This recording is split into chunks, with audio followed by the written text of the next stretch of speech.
So the Mascot Hall of Fame is in my heart. I've been here for 8 years. I was the original executive director. And when people say, you know, what about the Mascot Hall of Fame? What's it all about?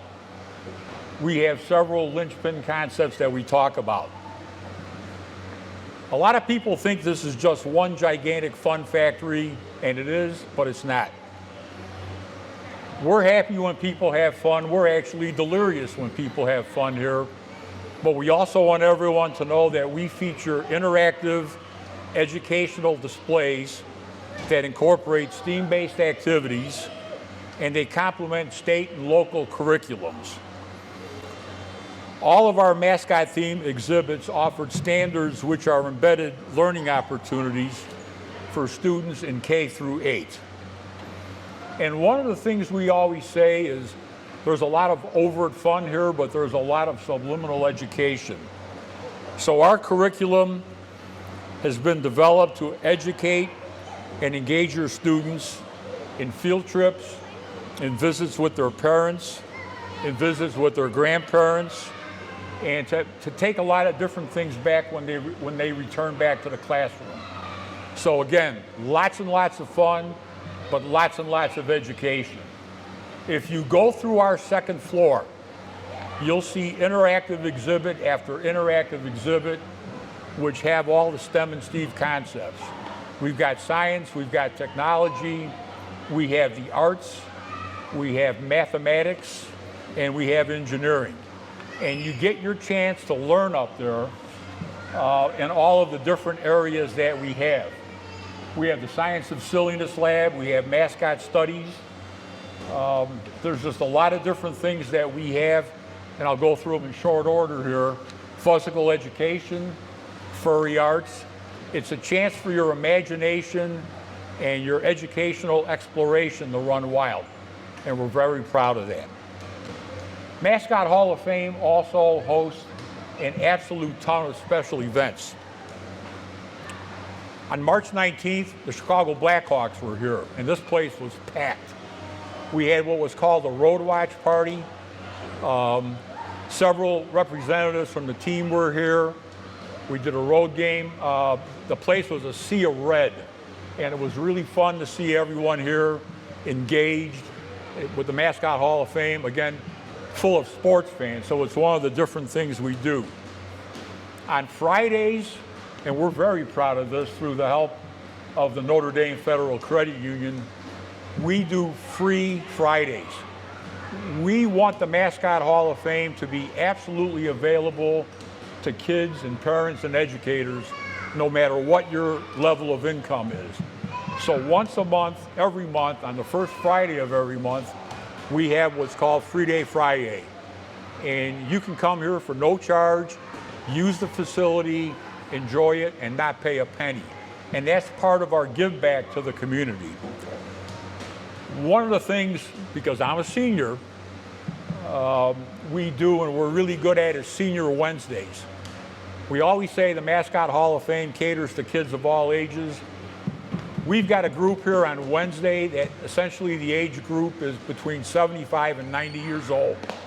And it's essentially a lot of ladies who are from the Whiting and Hammond area.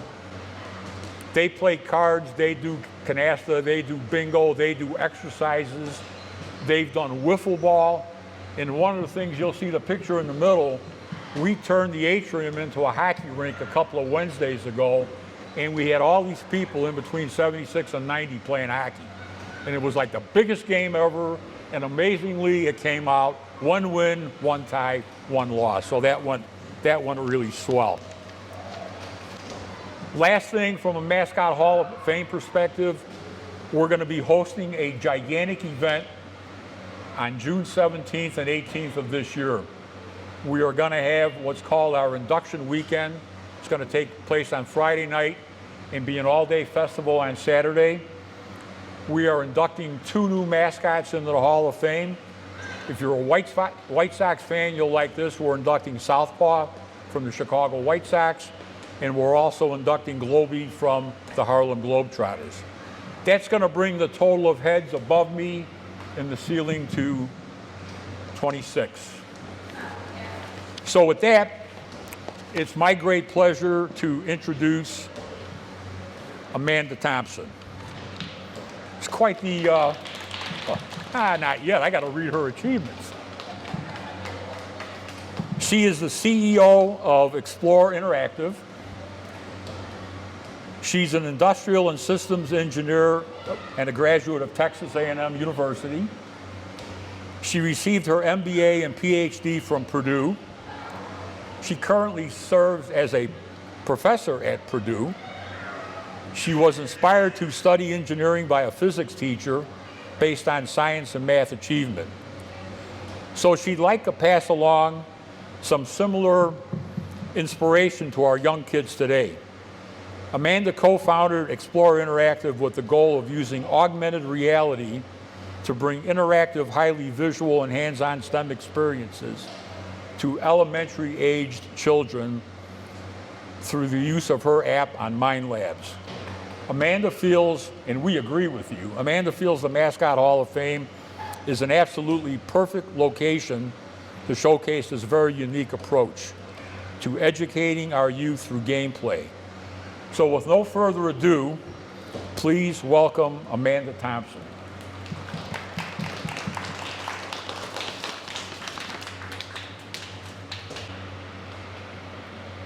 Thank you so much, Al, and thank you to everyone who came out today to try out the app and our product.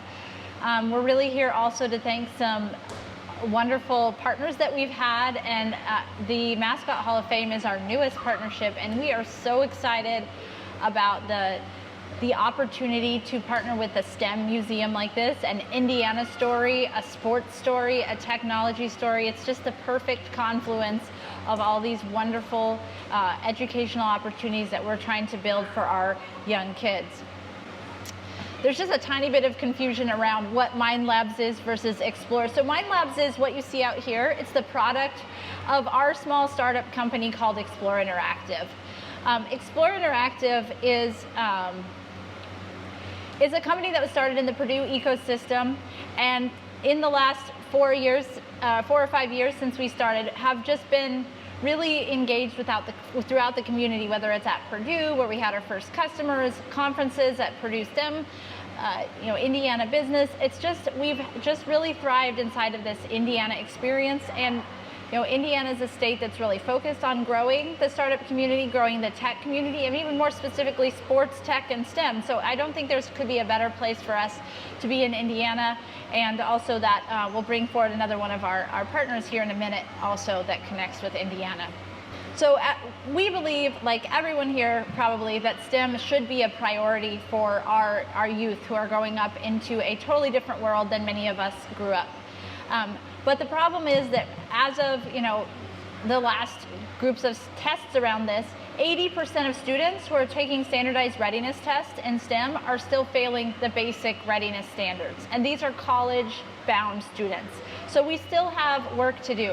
And what's becoming more apparent is that we need to start at younger and younger ages. This museum is targeted at those ages. Curriculum is moving down and into the elementary schools around science, and engineering is more of our focus, and it's a newer area of focus for educators. And that's where we have really focused our work. Best to go forward. So we know that in classrooms, hands-on science, especially these elementary classrooms, there's so much going on. It can be messy, it's challenging, there's not space, it takes forever to set up and clean up.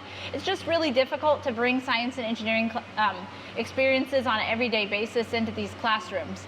But what we believe is that with the technology that's available through augmented reality, and you can do STEM in the classroom on a more regular basis through the augmented reality technology, which makes it still an experiential, still a hands-on experience, but also brings in practices of digital design, design thinking, and we're working on some of the new things we'll talk about here as well that we're about to announce, but in a much easier way to deliver in an elementary school classroom. So if you haven't heard about augmented reality, it's going to be really big. And if you don't believe me, maybe you'll believe someone like the CEO of Apple, who literally stated that AR will be as big as a cell phone is in changing our lives. So all of us probably have a cell phone within hand's reach, right? And in the near future, that's how prevalent AR experiences will be. We want to bring that technology to elementary education because it's already there in the workforce. So here's some examples of where it is in the workforce. It's already out there providing us information in museums and driving, in data analysis. So it's already out there and it's already growing, but it just isn't in there in our elementary classroom. So what are we doing is we're bringing this AR for science and engineering, targeting the later elementary ages. It can be implemented in the classroom either through a full curriculum set, using on either side of labs, collaboration, free choice activities. There's so much variety and opportunity there. It alleviates safety concerns. It's much easier to set up and clean up, but it still gives kids the opportunity to have a little mischief and fun with the activity. But where it really gets in, if you really care about the educational content, it gives the visualization element is just unmatched in terms of bringing those concepts to the children and imagination. And lastly, we're covering the design thinking. So that's an area that we're focused on. So with that lead in, I'm really excited to tell you what the big news of the day is. But before I want to do that, I'm going to call up my Explore friends and Mind Labs to come on over to this check here. So this is what we're here for today. So we have worked for several years at this company under the support of some grant funding, and what I want to announce today is the next phase of that grant phasing. So you guys, you want to turn the check around? What do we got here? Ooh. So we have just been awarded our Phase 2 SBIR grant from the National Science Foundation in the amount of $1 million.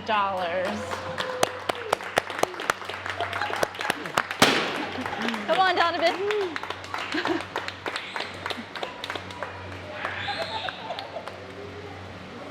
Woo!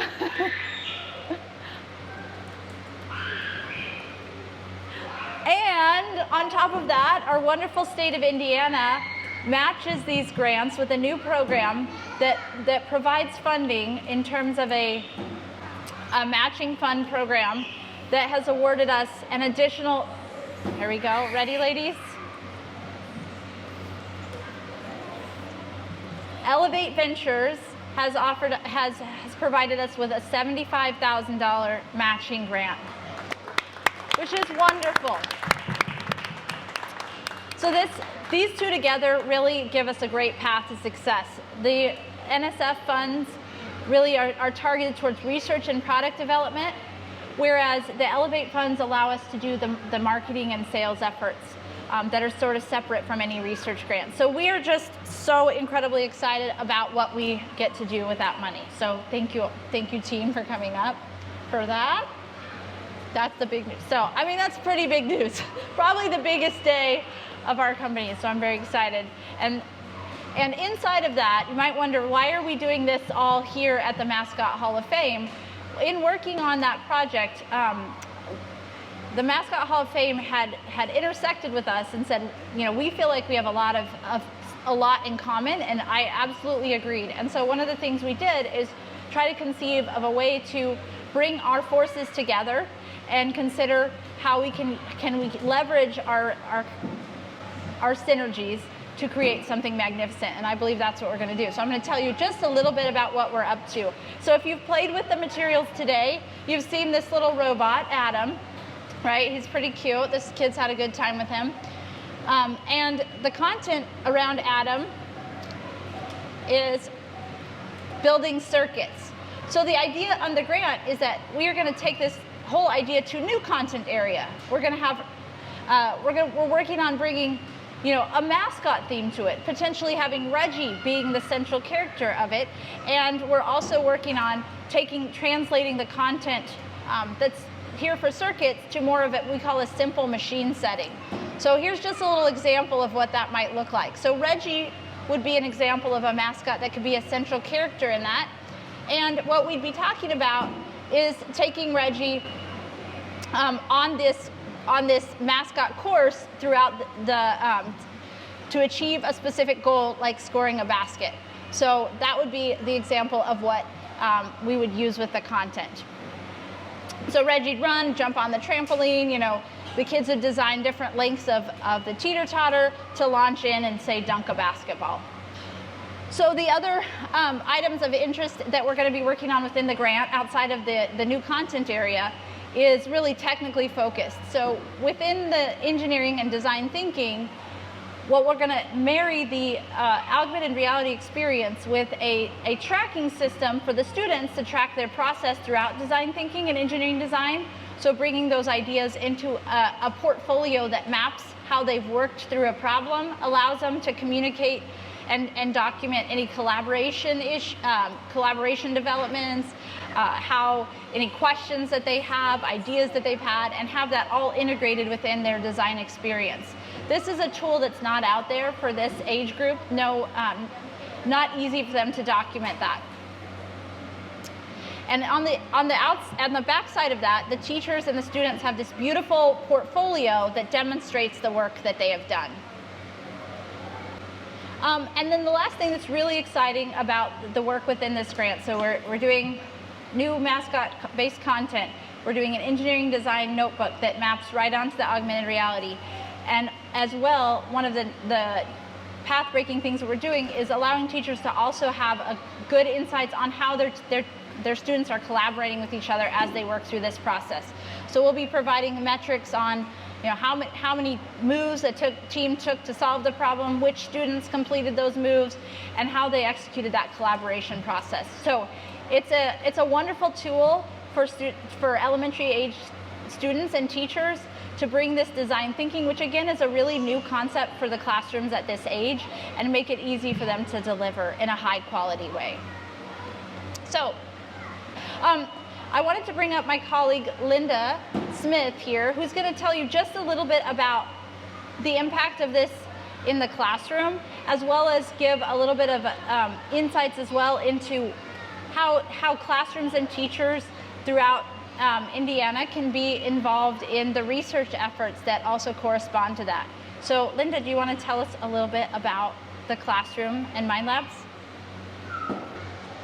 So I had the opportunity to run a pilot with this project in the schools in Yorktown, Indiana, with fourth graders, and I became the most popular person in the school because every time I came, I got almost a standing ovation because the kids loved it. So as a STEM researcher, it was exciting for me to see the kids excited about science. They could manage the iPads much better than I could, which is fabulous.